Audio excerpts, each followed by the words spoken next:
भाई आपने foreign actors के साथ काम किया है, मतलब गर्ल्स के साथ? हाँ किया है। तो हाउ कैसे डिफरेंस कैसा होता है इंडियंस में और फॉरेनर्स में, क्या डिफरेंस दे है? Are very open, very open, very मतलब they are trying to make me more comfortable. मेरा कैसा होता है इंडियंस के साथ, I am trying to make them comfortable. I am like that, they are like ये करना है, should we do this, should we try that, यहाँ करें वहाँ करें टेबल पे। मैं बोलता नहीं नहीं मेरे घुटने छिल जाएंगे यहाँ पे, I don't want to do. They are that. तो आप थोड़े नर्वस होते हैं उनके आगे? I am not nervous, I am like, क्योंकि मैं कंफर्ट जोन में खेलता हूँ और वो लोग इतने फ्लेक्सिबल होते हैं कि they are like let's do this, let's do that. कभी कभी हमने सॉफ्ट फिल्में भी की है, उसमें भी वो फुल करना चाहते हैं। अच्छा। वो बोलते हैं I am so aroused by this guy कि मैं तो आप कुछ भी करवा लो, आई एम ओके, क्योंकि डायरेक्टर उसको छुपा रहा है। जैसे उसके प्राइवेट पार्ट्स पे फूल डाल रहे हैं, हनी डाल के उसको स्टिक करवा रहे हैं, बोलते निकाल दो, कर लो सीन। तो आई गेट लिटिल सरप्राइज्ड कि दे आर सो बोल्ड। और उनको क्या है कि वो शॉर्ट टाइम के लिए आते हैं, या हम लोग उनसे मिलते हैं, हम लोग कैसे, हमको पता है ये करना है, उनको पता है ये करना है फिर कहीं और। तो दे उनके साथ जो केमिस्ट्री आती है, उनका जो किस होता है, कुछ इनहिबिशंस नहीं होते। हमारे कैसे ना सोच सोच के किस कर रही है, सामने वाले ना सोचे कि इसको मज़ा आ रहा है, वो ये दिखाना चाहते हैं कि मजबूरी में कर रही है। वो लोग कैसे खुल के करते हैं, खुल के सारे सब कुछ करते हैं, मतलब जहाँ पे नहीं भी किस करना है वहाँ पे भी आपको किस कर देंगे। ओके। तो आपने गए हो, मतलब you go down on everyone? Of course, अब फिर सीन कैसे बनेगा, अच्छा। स्टेप बाय स्टेप सब होता है, तो आई हैव टू।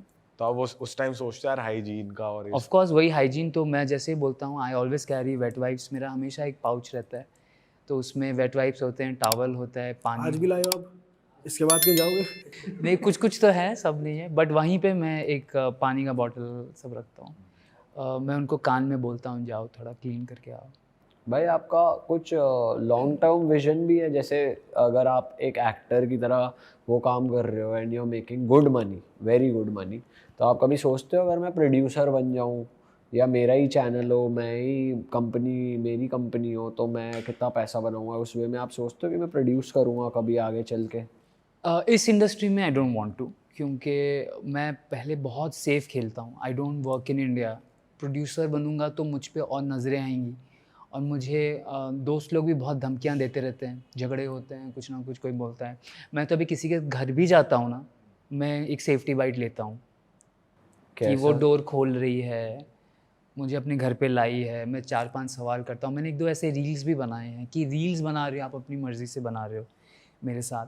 तो मैं अगर प्रोड्यूसर बनूंगा, मुझे लगता है कि लोग मुझे परेशान बहुत करेंगे, क्योंकि मुझे पता है मेरा OTT बहुत जल्दी बूम कर जाएगा, क्योंकि ऑडियंस का एक फेथ है, एक्ट्रेसेस का फेथ है, तो सबका मार्केट डाउन हो जाएगा। मुझे सब बोलते भी है, कुछ लोगों ने तो बना के रखा है, मैं बस साइन करना है, बट मुझे नहीं करना है। तो as a producer I don't see my self.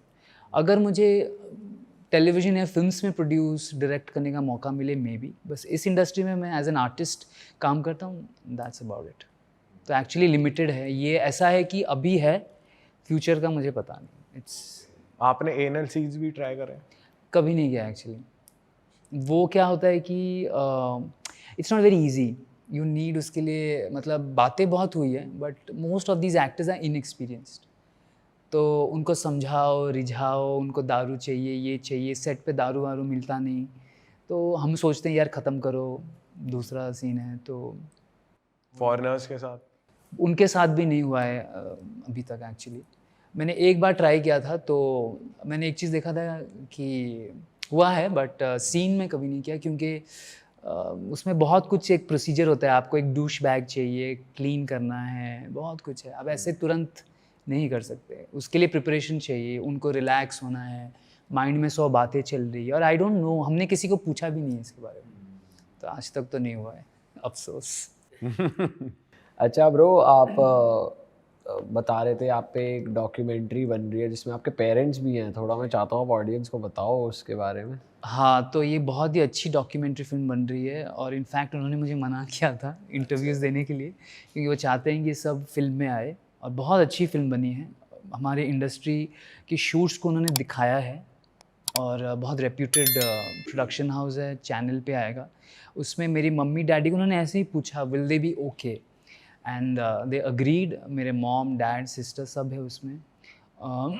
उनके पूरा लाइफ दिखाया है मेरा, मैं कहाँ से हूँ, क्या करता हूँ, कैसे मैं इस इंडस्ट्री में आया, कैसे हमारी शूट्स होती हैं और क्या हम पे बीत रही है। जैसे आप लोगों ने जो पूछा बस उसको उन्होंने विथ विजुअल्स कैप्चर किया है। तो वो एक बहुत ही अच्छा एक फ़िल्म होगी। एक्चुअली एक सीरीज़ आई थी नेटफ्लिक्स पे सुपर सेक्स, रोको सिफरेदी की। उसके बाद मुझे ऐसे बहुत ऑफर्स आए हैं, ये बन रही है और फिर एक बुक लिख रहे हैं एक राइटर, सेम थिंग कि मैं कैसे उड़ीसा से आके स्ट्रगल करके मैं यहाँ तक आया हूँ और क्या क्या हम लोग फेस करते हैं, प्रेजुडिस, जो जजमेंट, क्रिटिसिज्म, तो वो है। तो क्रिटिसिज्म, वैसे इससे मुझे याद आ रहा है, जैसे हमने लास्ट जो पॉडकास्ट किया था उसके बाद बहुत से जो लोग थे उन्होंने आपको अप्रिशिएट किया था, तो आपकी फैमिली में भी ऐसे कुछ लोग थे जो आपके अगेंस्ट थे बट देन वो फिर आपको सपोर्ट करने लगे, ऐसा कुछ हुआ? हाँ, सपोर्ट कर रहे हैं, बट जैसे मेरे कज़िन्स की अभी शादी थी, किसी को नहीं बुलाया, एक कार्ड तक नहीं भेजा। तो my sister was very upset कि चलो तुम तो चलो बदनाम हो, तुमको बुलाएंगे तो बातें होंगी, I am the oldest, I deserve. तो वो उसको बहुत बुरा लगा, she cried and all, but they were also, I understand them, I don't blame my relatives, क्योंकि उनका भी माहौल अलग है, सब टीचर्स हैं, प्रोफेसर्स हैं, and they don't want unwanted बातें। मेरे होम टाउन में तो अभी भी धमकियाँ आती हैं सब दल वल से कि आएगा तो उसको मार देंगे या जलील तो करेंगे। अब जाते ही नहीं हो? मैं तो गया ही नहीं कब से, और वहाँ के न्यूज़ चैनल्स पे भी बहुत डिस्कशंस हुए हैं मुझे लेकर। तो रिलेटिव्स तो बात ही नहीं करते कुछ, और शादियों में तो बुलाते नहीं मुझे, ना ही मुझे, मेरे फैमिली को भी किसी को नहीं बुलाते। उनको लगता है कहीं ना कहीं आएंगे तो शायद टॉपिक उठ जाएगा। और ये धमकियाँ फैमिली को भी मिलती हैं क्या? हाँ, मेरे सिस्टर को बहुत परेशान करते हैं। मतलब जैसे अभी राखी था, उसने एक फ़ोटो डाला, उसको बहुत ट्रोलिंग की। वो भी पहले डालती नहीं थी, बट वो बोल रही है अब कितना हम इतना अच्छा मौका, माहौल है, हम सब इतना खुश है, वो डालती है, फिर उसको लोग परेशान। मेरे फादर को मेरे फिल्म्स ही भेजते हैं लोग, पूरा क्लिप्स ही भेजते हैं। That's very disgusting, but it's okay, but and they have accepted मी। और पापा तो अभी जैसे हम लोग कहीं भी जाते हैं तो हम लोग कहीं बैठे हैं, लोग आते हैं, सेल्फीज़ लेते हैं, तो पापा भी देखते हैं कि इसके भी सेल्फीज़ ले रहे हैं, क्या क्या पूछ रहा था, क्या बोल रहा था, मुझे पूछते हैं। कौन से सीन की बात कर रहा था वो? कौन सी फिल्म देखी है? मैंने बोला पापा इतने डीप में मत जाओ। फिर मम्मी, मैं, पापा सैलून गए थे क्योंकि पापा को बीमारी है, तो उनको हर टाइम 2 साइड पे लोग चाहिए। He has Parkinson's disease, he is on a wheel chair.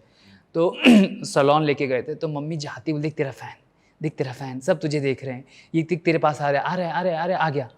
फिर वो आया, सेल्फी लिया जो भी, तो देख तुझे देख रहा है, देख तेरा वीडियो खोल के देख, ओह गॉड यहाँ पे भी देख रहे हैं। तो मम्मी भी बहुत फ़नी हो गई है, इन्जॉय, मतलब देखती, देख तुझे देख रहे हैं, तो ये सब आजकल हो रहा है। अरे वाह, आपने ये वीडियो यहाँ तक देख ली भाई, तुमने हमारी मेहनत सफल कर दिया, तुम ही लोग हो असली रियल हिट। और अगर आपको बहुत मज़ा आ रहा है ऐसी क्लिप्स में, ऐसी वीडियोस में, तो फटाफट जाइए प्लेलिस्ट पे, बिंज वॉच कीजिए और सारी वीडियोस देख डालो और मौज काटो। That is it. हम मिलेंगे नए पॉडकास्ट में, नए क्लिप में। Till then bye bye, see you, take care, do subscribe.